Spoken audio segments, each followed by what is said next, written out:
This is my demo for bias variance. As you can see with the code, or I have the code down. This is the data split between training and testing, 75%, 25%.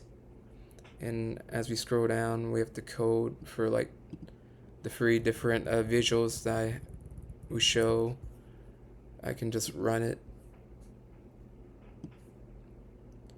Let's see, as you can see on the bottom left, this is just my like polynomial degree slider. Just it controls the complexity of our curve.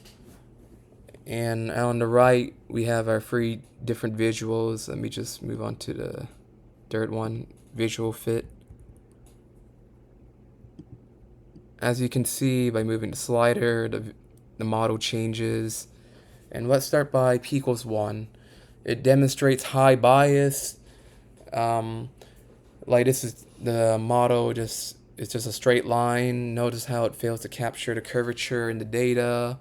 It severely underestimate the charges for high BMI, because this is just a classic example of like the high bias and underfitting. And let's just move on to the other extreme, p equals 15. Look at how the curve like violently wiggles and chases every single outlier in the trading data. This is just extreme high variance. And let me just try to go for more an optimal fit, which would be around p equals 3 or 4.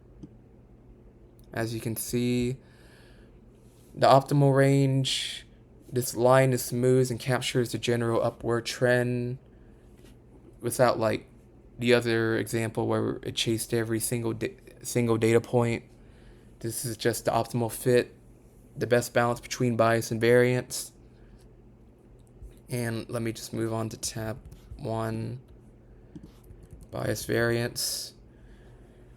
Now we can see like the high bias,